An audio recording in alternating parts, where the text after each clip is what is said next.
So what do Dr. Tobias Capwell and Matt Easton talk about when we're in a pub garden? Well, of course we talk about armour. So let's talk about some armour things and Toby. Hi folks, Matt Easton here, Schola Gladiatoria, and with Dr. Tobias Capwell, and we're in a pub garden, and there are a number of important armour related things that we want to talk about. First thing is Arms and Armour of the English Knight. You've done this monumental 3-volume work. That's all finished now, isn't it? Well, I thought it was, but then book 3, which covers the presence of continental armour in England in the 15th century, book 3 there was never going to be a book 3. I mean, if people go back in your back catalogue, they'll find a video from like 2005 or something, where I said it's going to be 2 books, that's it, definitely not 3 books. But it is 3 books as it transpired. Book 3 came out in 2022, and then I thought finally it's finished. But I still had some lingering thoughts of things that I had remained unsaid or hadn't been talked about, or just finishing book 3 had made me think about certain things some more. And so there was part of me that felt there were a few things left to say by way of wrap up. And then I also realized I was starting to use in my lectures illustrations that Robert McPherson and Jeff Wasson, 2 famous armorers, had done the illustrations for the book. And I'd use some of these illustrations in my lectures, live lectures. But sometimes I'd taken the images and I'd move them around and I'd arrange them in different ways to work with my lecture. So I was using the artwork in a different way than it was used in the books. And I was amazed by how much more this artwork seemed to say, or so much more that it had to say. And I was also really starting to realize just how much artwork was done for books 1, 2, and 3. So these are, a lot of them are the reconstructional things. It's any time I was trying to describe how I thought something was built, or I wanted to say, look, here's the armor that would have inspired this effigy, or if you take this effigy and you have to turn it back into a functional armor, what might that look like? So Robert McPherson did these blueprint drawings where it shows you a totally functional armor that could have given rise to what we see in the effigies. And then Jeff Wasson was doing all this other artwork that was just supporting the text, basically, because it's a visual subject, and if I just wrote this all down in words, it wouldn't really work. So they were supporting the text, but this artwork was done between 2014 and 2021, over quite a long period, doing each book in its own way, publishing one at a time. But over that period of 8 years, we'd built up a tremendous amount of artwork. And you can't appreciate the achievement that it represents when it's sort of split over 3 books. And then there was a part of me that thought, wouldn't it be great if we put all of this amazing artwork into 1 book?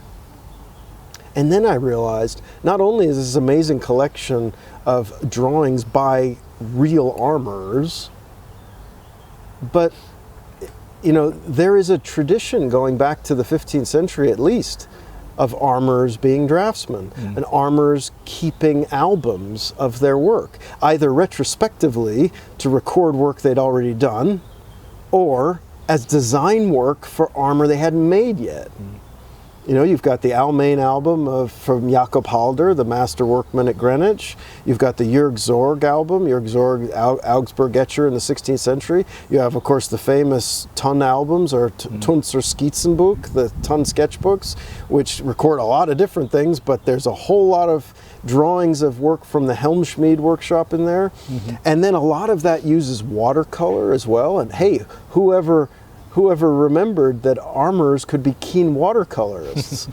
So I realized I actually had everything to create a kind of modern armorer's album, or a modern armorer's sketchbook. And it was always kind of my goal with the kind of illustrative approach to the English Knight books. I said to Jeff when we were talking in 2014, okay, how do you want this book illustrated?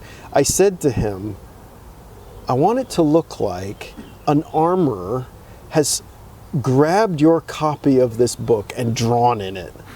You know, I want it to look like it's just full of an armorer's just drawings, you know? And it's more than just drawings when it's an armourer doing it, because they understand how things have to work. Right, right. So we always had that kind of sketchbook attitude. And so there is a fourth book, and it's coming out this autumn. It's halfway through design right now. And the pre-order is going to open fairly soon, and we depend on the pre-order to make these books happen. This is how you cut major publishers and all of their irrelevant opinions out of the process, and just do the right book for the right audience. Power to the people. Right. So we need support for that, but that's coming soon. But so it's this new book is called Armour of the English Knight, an Armourers Album. So it spans the whole historical period that you looked at in the books. Yep. So essentially 1400 to 1500. It includes some of the continental things where there's Italian-made armours or Western European armours. Is it all of the illustrations from those books in one book, or is there additional material? Is there written material? First of all, I wanted to make sure that I had everything that we did for all three books in there. Right. But then I didn't want it just to be a repackaging exercise. I wanted to have something new as well. So I've written a lot of new text, which is my thinking and reflection on the project a little ways down the line. Right. And also stepping back a bit and trying to consider all the English story in a wider context.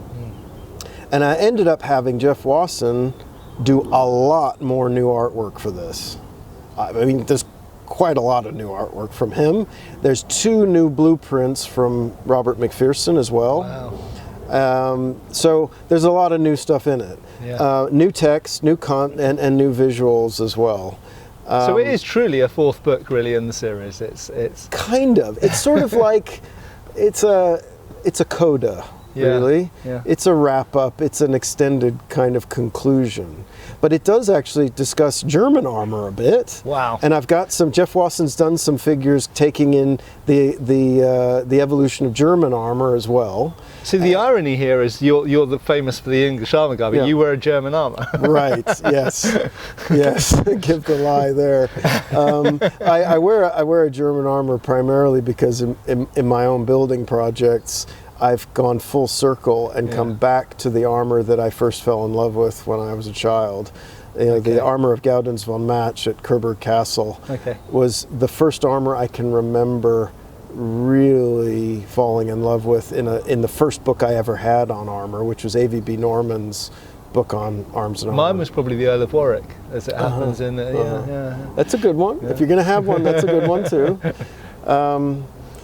But I've taken account of what I've been doing since, and also some new textual stuff that I realized wasn't in the books, and also some more thinking, like when I did these Arrows versus Armor films with Todd, and our understanding of the use of war archery against armored men kind of advanced in a lot of ways. I've just tried to pull in everything else I've got left to say about this so I can truly move on and move into a different period and different subjects and do different things. Which is a good segue into what are those next things?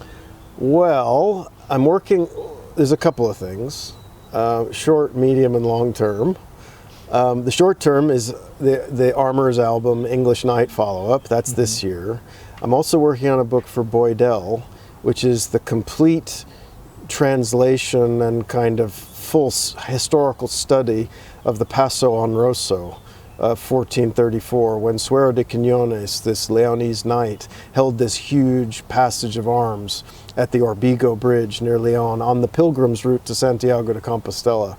And this is a joust that took place over a month in the form of a pas d'armes. So there's defenders and challengers. 10 defenders versus 68 challengers Wow. over a period of nearly a month, 745 courses, individual runs, and it's all documented in unbelievable detail.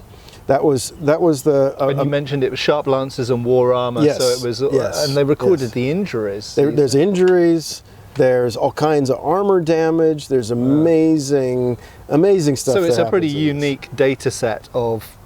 It's like the only quantitative data set I can think of on this subject. Yeah. And it was the research project of Professor Noel Fallows, who some of your viewers might know as, you know, publishing a lot of really important work on jousting and tournaments in Iberia.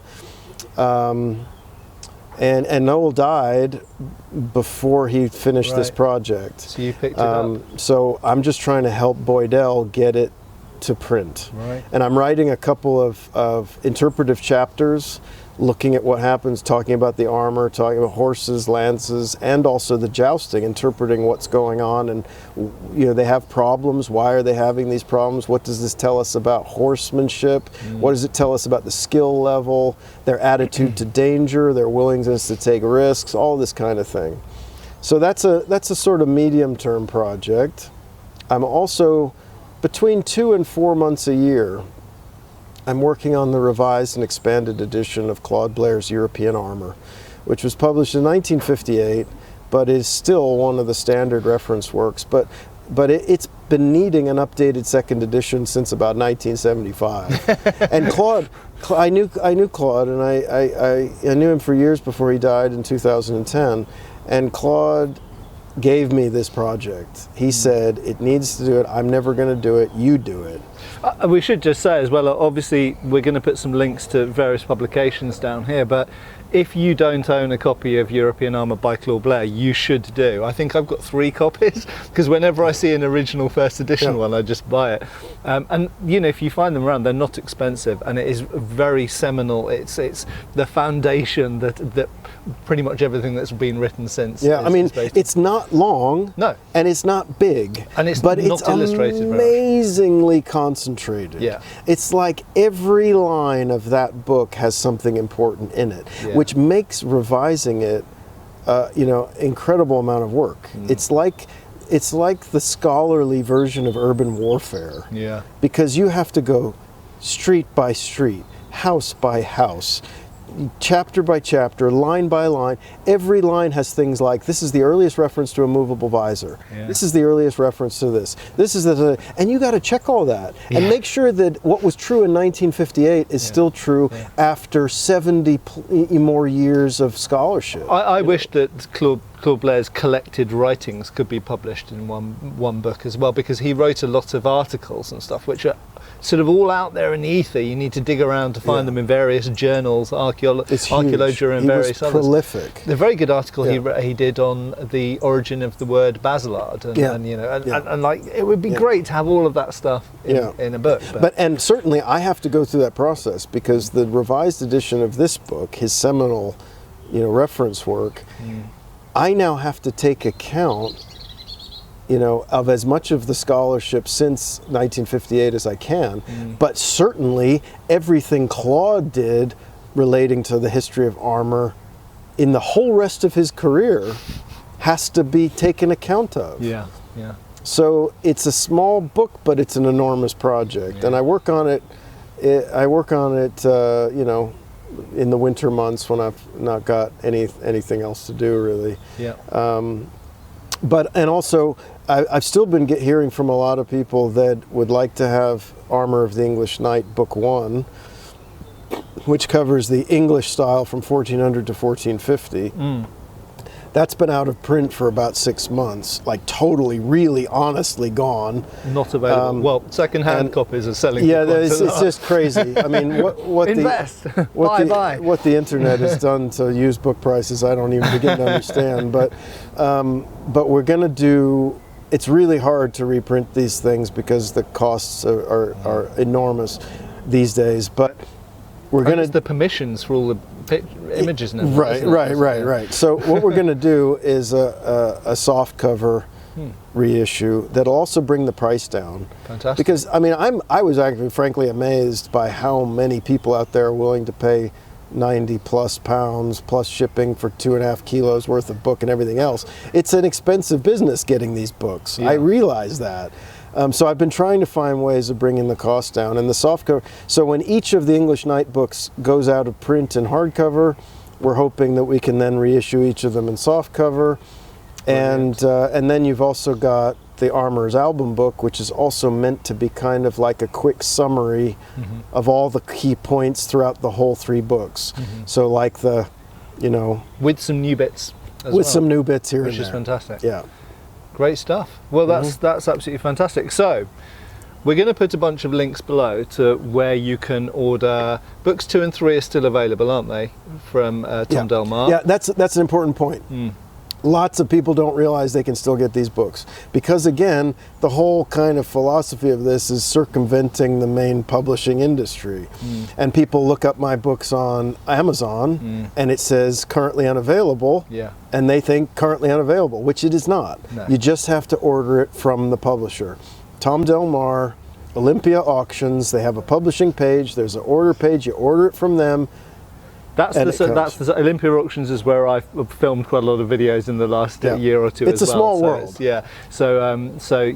They produce books as well, so they are publishers as well now. So your books were done through them. Books 2 and 3 are still available. Book 1 is currently out of print, but is coming back into print, soft cover in the autumn, we hope. Awesome. And then you've got the new fourth book. I even got Jeff Wasson to do some watercolors in it. Fantastic. And we printed it on watercolor paper, so you can watercolor your own book if you want to, because it's full of line drawings. It's like Armour of the English Knight, the coloring book. Brilliant. Okay, well, check out those links below, and thanks again to Toby for giving us an update. I'm sure he'll be back in another several months with another update about something's now 1 more or 1 less volume. And I'm looking forward to seeing what's coming next, and just keep churning out those books, Toby. All right. I'm writing as fast as I can. Thanks a lot for watching. Check out the links down below, and we'll see you back on the channel really soon. Cheers, folks.